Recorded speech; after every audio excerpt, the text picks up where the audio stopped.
Welcome to jobs insider. आप सभी का एक बार फिर से स्वागत है हमारे ऑफिशियल यूट्यूब चैनल पर। दोस्तों, आज के इस वीडियो में हम मध्य प्रदेश पटवारी भर्ती परीक्षा, जो कि मध्य प्रदेश के युवाओं के लिए एक अखाड़ा एग्ज़ाम बन चुकी है, इसके बारे में डिस्कस करने वाले हैं। दोस्तों, आपके रिजल्ट का क्या सिनेरियो रहा है? क्या आप सिलेक्ट हो चुके हैं या फिर एक नंबर से आपका सिलेक्शन रुक चुका है? क्या स्थिति बनी है आपके साथ में? आप कमेंट बॉक्स में ज़रूर बताइएगा, ताकि मध्य प्रदेश के जो पटवारी भर्ती परीक्षा का एस्पिरेंट है उनकी व्यथा जान सकें। दोस्तों, आज के इस वीडियो में हम यह डिस्कस करेंगे कि आखिर किस तरह से एग्ज़ाम का सिनेरियो रहा और आगे क्या होने की संभावना है। आखिरकार रिजल्ट कब जारी कर सकता है? क्या मामा जी की सरकार कुछ करेगी या फिर कमलनाथ जी की सरकार कुछ करने वाली है? इन सभी चीज़ों के बारे में हम यहाँ पर देखने वाले हैं। तो प्यारे साथियों, यहाँ पर मध्य प्रदेश पटवारी भर्ती एग्ज़ाम काफ़ी विवादित एग्ज़ाम रही है मध्य प्रदेश सरकार के लिए, और मध्य प्रदेश पटवारी का पद यहाँ पर प्रदेश में गांव के कलेक्टर के रूप में जाना जाता है। तो युवाओं में काफ़ी उत्साह रहता है इस पद को लेकर, लेकिन जो अखाड़ा मध्य प्रदेश सरकार ने यहाँ पर बनाए हैं उन सब के बारे में यहाँ पर डिस्कस करने वाले हैं। दोस्तों, मोटा मोटा यहाँ पर देखें तो जो यहाँ पर मध्य प्रदेश पटवारी भर्ती परीक्षा है, लास्ट बार 2017 में आयोजित हुई थी। उसके बाद यहाँ पर जनवरी 2023 में विज्ञापन जारी किया गया मध्य प्रदेश पटवारी भर्ती एग्ज़ाम का। इसमें लगभग यहाँ पर ग्रुप 2 सब ग्रुप 4 के कुल मिलाकर 9000 के आसपास पद यहाँ पर विज्ञापित किए गए, जिसमें से 6000 पद लगभग पटवारी के यहाँ पर थे। तो दोस्तों, अब यहाँ पर चीज़ें इस तरह से हुई कि कुल यहाँ पर अगर बात की जाए तो यहाँ पर जनवरी में विज्ञापन जारी करने के बाद इन्होंने मार्च अप्रैल में यहाँ पर एग्ज़ाम का आयोजन कराया व्यापम के द्वारा, जो कि एडुटेक कंपनी है यहाँ पर, उसके द्वारा यहाँ पर एग्ज़ाम लिया गया और यहाँ पर 30 जून को इन्होंने रिज़ल्ट जारी कर दिया। लेकिन जुलाई माह में ही पूरे प्रदेश में बवाल मच गया यहाँ पर इस एग्ज़ाम को लेकर। क्यों? क्योंकि दोस्तों, इस एग्ज़ाम्स में व्यापक स्तर पर धांधली हुई, और ऐसी धांधली हुई जिसे कि यहाँ पर किसी भी हाल में यहाँ पर माफ़ नहीं किया जा सकता।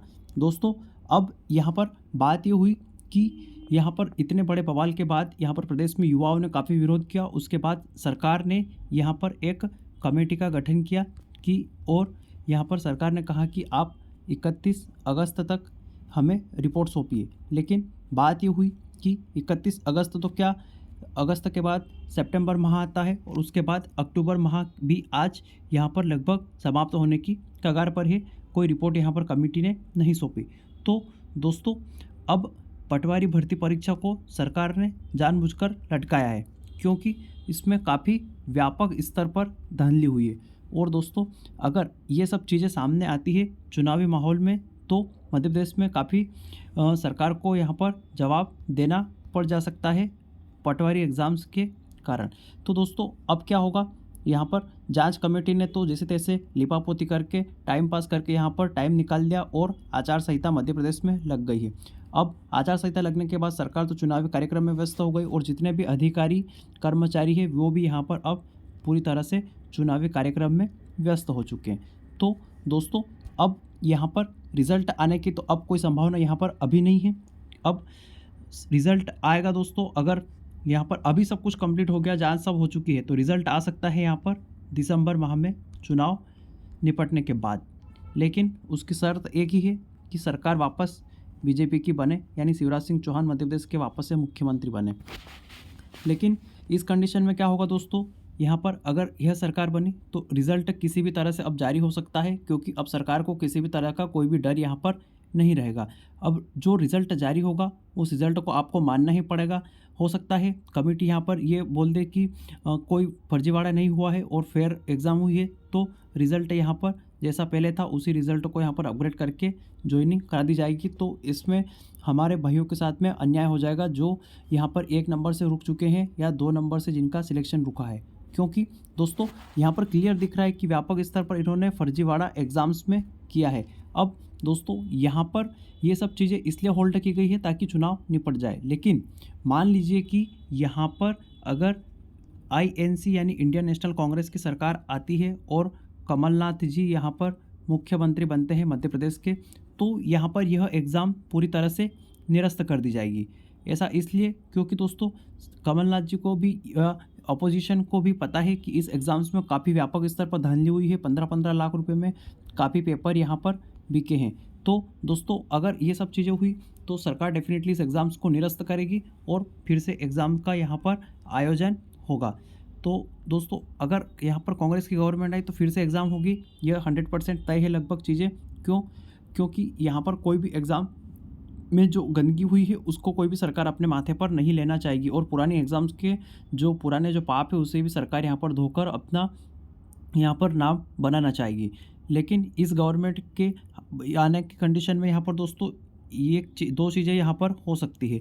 या पहली चीज़ यहाँ पर ये कि आपका रिज़ल्ट यथावत जारी कर दिया जाएगा और दूसरी चीज़ ये कि कुछ संशोधन के बाद यानी कि बोल दिया जाएगा कि ग्वालियर के जो कॉलेज में चीटिंग हुई है वहाँ के एग्ज़ाम को निरस्त करके री एग्ज़ाम यहाँ पर करा दिया जाएगा और उसके बाद में यहाँ पर आपको वापस से जो कैंडिडेट बचे हैं उनको एग्ज़ाम सेंटर वापस से दे दिए जाएंगे और एग्ज़ाम के बाद में यहाँ पर रिज़ल्ट यहाँ पर पब्लिश कर दिया जाएगा दोस्तों इनके द्वारा और फिर यहाँ पर आपको जॉइनिंग दे दी जाएगी।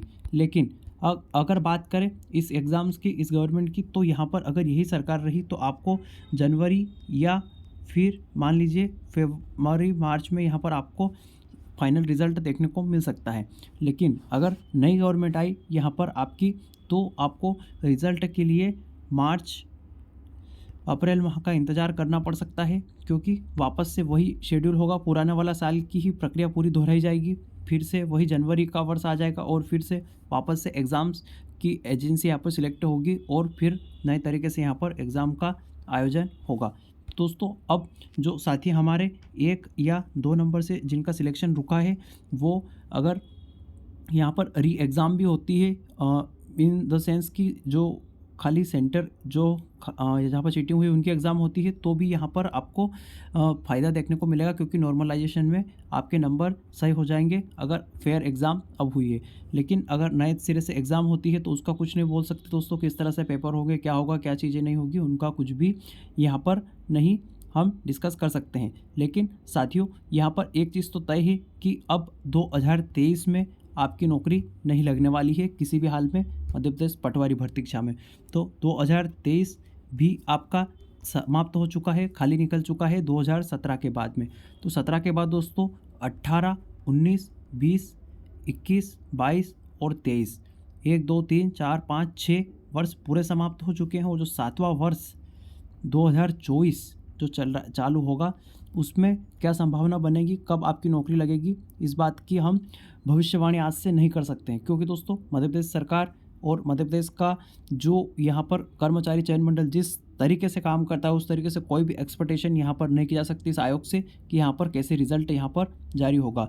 मध्य प्रदेश कर्मचारी मंडल जो है व्यापम प्रोफेशनल एग्जामिनेशन बोर्ड तरह तरह के नामकरण के लिए जाना जाता है और उससे भी ज़्यादा जाना जाता है अपने फर्जी वाड़े के लिए। यहाँ पर ये इनके खुद कर्मचारी और अधिकारी जवाब नहीं दे पाते कि आखिर रिज़ल्ट क्यों जारी नहीं हुआ है। अभी आप खुद देख लीजिए दोस्तों, पुलिस कांस्टेबल का रिज़ल्ट यहाँ पर ये जारी नहीं कर पाए हैं इतना टाइम गुजरने के बाद में भी, आंसर के आने के बाद में भी। तो कुल मिलाकर यहाँ पर सिर्फ चीज़ें घुमा कर रखी जा रही है। तो दोस्तों थोड़ा सा होप बना के रखिए और इलेक्शन में जब आपके सामने जनप्रतिनिधि वोट मांगने आए तो उनसे जवाब ज़रूर करिएगा, उनसे सवाल ज़रूर पूछिएगा कि आपने क्या किया है और आप क्या करना चाहते हैं। और अब समय आपके पास है, आपके हाथ में ही गेंद, और अब जिस तरीके से आप निर्णय लेंगे उसी तरह से आने वाले 5 साल गुजरने वाले हैं। तो दोस्तों ध्यान रखिएगा इस चीज़ का और अपने मतदान का, अपने हक का पूरी तरह से उपयोग कीजिएगा।